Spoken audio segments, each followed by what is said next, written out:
Madanapalle sub collector కార్యాలయానికి మాజీ మంత్రి పెద్దిరెడ్డి బాధితులు క్యూ కడుతున్నారు. వైసీపీ హయాంలో పెద్దిరెడ్డితో పాటు ఆయన అనుచరులు భూదందాలు చేశారని ఫిర్యాదులు వెల్లువెత్తుతున్నాయి. పెద్దిరెడ్డి సోదరుడు ద్వారకానాథ్ రెడ్డి భూ కబ్జాలకు పాల్పడ్డారని దేవేంద్రబాబు అనే బాధితుడు ఫిర్యాదు చేశారు.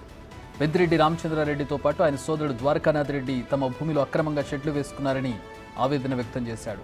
బాధితుల ఫిర్యాదులతో వైసీపీ నేతల భూదందాలు వెలుగులోకి వస్తున్నాయి.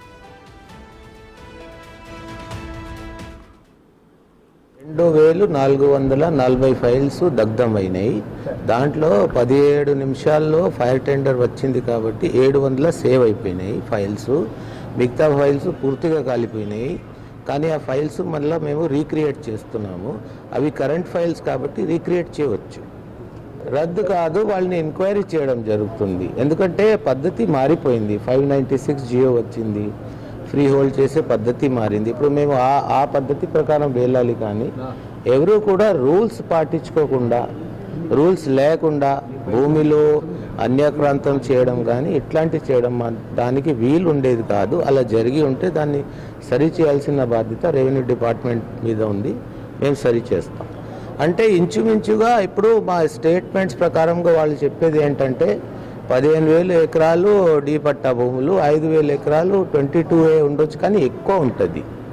వాళ్ళతో మా దృష్టిలో వచ్చింది ఏంటంటే అది ఒక 50,000 ఎకరాల దాకా డీ పట్టా భూములు ఉండొచ్చు.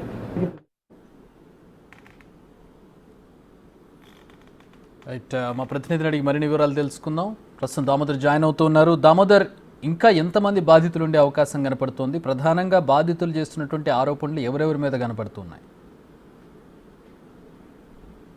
చక్రి మదనపల్లి సబ్ డివిజన్ పరిధిలో పెద్ద ఎత్తున ఏదైతే 22A భూములతో పాటు డీకేటీ భూములు, అదేవిధంగా అసైన్ ల్యాండ్స్, సెటిల్మెంట్ ల్యాండ్స్, ఈ విధంగా ఇనాం భూములు పెద్ద ఎత్తున ఉంటాయి. అయితే గత 5 సంవత్సరాల కాలంలో పెద్దిరెడ్డి రామచంద్రారెడ్డికి సంబంధించిన అనుచరులతో పాటు ఆయన కుటుంబ సభ్యులు పెద్ద ఎత్తున భూములు ఆక్రమించారంటూ ఆరోపణలు వస్తున్నాయి. దీనికి తగ్గట్టుగానే మదనపల్లి సబ్ కలెక్టర్ కార్యాలయం దహనం కేసులో ఏదైతే సిసోడియా రాష్ట్ర రెవెన్యూ ప్రత్యేక శాఖ కార్యదర్శి నిన్న సాయంత్రం 4 గంటల సమయం నుంచి ఈరోజు ఉదయం ఒక అరగంట పాటు వినతులు తీసుకున్నారు. మొత్తం నిన్న అయితే 400 మంది తమ వినతులను ఇచ్చారు. అదేవిధంగా ఈరోజు ఒక 50 మంది మాత్రం ఆయన్ను కలిశారు. సోమవారం నుంచి రెగ్యులర్గా ఎవరైతే బాధితుల వద్ద నుంచి రెగ్యులర్గా దరఖాస్తులు తీసుకుంటాము, వారికి నష్టపోయిన వారి వివరాలు తెలుసుకొని వారికి న్యాయం చేస్తామంటూ చెప్తున్నారు. పెద్ద ఎత్తున బాధితులు మాత్రం తరలి వస్తున్నారు. ముఖ్యంగా తంబలపల్లి నియోజకవర్గానికి సంబంధించి కాన్లమడుగు, అదేవిధంగా తంబలపల్లి సమీపంలోనే మల్లయ్యకొండ, దీంతోపాటు వీకోట, ఏదైతే కుప్పం నుంచి కూడా బాధితులు తేలుతున్నారు. మొత్తం మీద అయితే ఇటు వైఎస్ఆర్సీపీ కాంగ్రెస్ పార్టీ చోటా మోటా నాయకులతో పాటు అగ్ర నాయకులు కూడా పూర్తి స్థాయిలో తమ భూములను రెవెన్యూ అధికారుల సాయంతో ఆక్రమించుకుంటారు. ఆన్లైన్లో భూముల రికార్డులు మార్చివేసి ఆ తర్వాత కొత్తగా భూమి పత్రాలు సృష్టించి ఈ భూములు మావేనంటూ పంచాయతీ పెట్టారు. దీంతోపాటు రెవెన్యూ శాఖ అధికారులు కూడా సహకరించారు.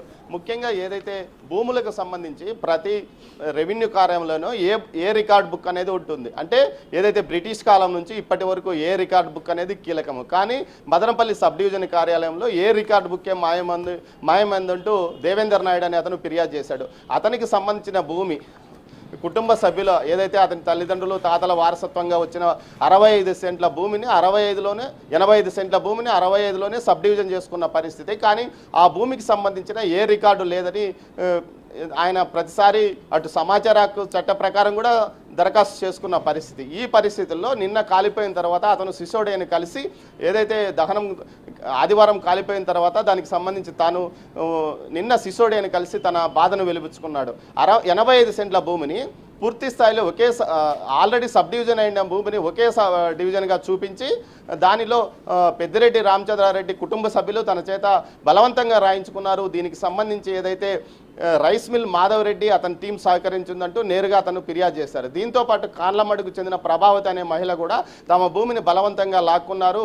తాము సేద్యం చేయడానికి వెళ్తే ట్రాక్టర్తో తొక్కించి చంపుతామంటూ బెదిరించారని చెప్పారు. ఈ విధంగా చాలామంది వచ్చిన బాధితుల్లో సగం మంది పెద్దిరెడ్డి అనుచరులు, పెద్దిరెడ్డి కుటుంబ సభ్యుల మీద ఫిర్యాదు చేస్తున్న పరిస్థితి. దీంతో పాటు ఏదైతే కొంతమంది తమ సొంత కుటుంబ సభ్యుల మధ్య వివాదాలు ఉన్నాయి, ఆ భూముల రికార్డుల పంచాయతీ కొనసాగుతుంది. ఒక్కసారిగా కేసు ఫైళ్లు కాలిపోవడంతో కేసులు ఏదైతే సబ్ కలెక్టర్ కోర్టులో ఆగిపోయే పరిస్థితి ఉంది. తమకు న్యాయం చేయమంటూ వచ్చారు. మొత్తం మీద ఉమ్మడి చిత్తూరు జిల్లా వ్యాప్తంగా 2,16,000 22A భూములు 20 ఏళ్ల కాలపరిమితి దాటిన తర్వాత రివైజ్డ్ అయ్యాయని, వీటికి రిజిస్ట్రేషన్ అర్హత ఉందని గత ప్రభుత్వం ఒక జీవో తెచ్చింది. కానీ దీనికి సంబంధించి ఉమ్మడి చిత్తూరు జిల్లా వ్యాప్తంగా ఈ 2,16,000 ఎకరాల్లో 4,400 ఎకరాలు రిజిస్టర్లో చేతులు మారాయని తెలుస్తుంది.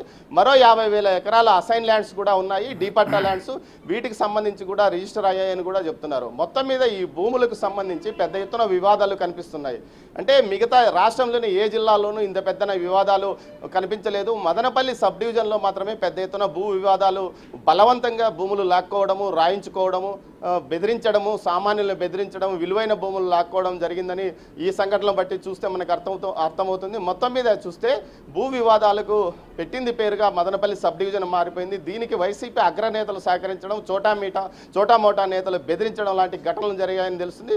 దీంతో ఈ వివాదాల మీద సిఐడి దర్యాప్తుకు ప్రభుత్వం ఆదేశించింది. మరోవైపు భూ వివాదాలను తాను తప్పక పరిష్కరిస్తాము, దీనికి సంబంధించి ఫిర్యాదులు బాధితులు ఎవరున్నా తమ వద్దకు వచ్చి ధైర్యంగా చెప్పుకోవచ్చు అంటూ ప్రభుత్వం ప్రకటించింది. అందుకే రాష్ట్ర రెవెన్యూ ప్రత్యేక కార్యదర్శి అయిన సిసోడేను ఇక్కడ 4 రోజుల పాటు ఉంచారు. ఆయన కూడా బాధితులకు ధైర్యం చెప్పే విధంగా మాట్లాడాడు. మొత్తం మీద ఉమ్మడి చిత్తూరు జిల్లా వ్యాప్తంగా వైసీపీ నేతల వల్ల నష్టపోయిన వారందరికీ న్యాయం చేస్తామంటూ ప్రభుత్వం తెలియజెప్పిన పరిస్థితి కనిపిస్తుంది. Chakri. All right, thanks for the updates Damodar.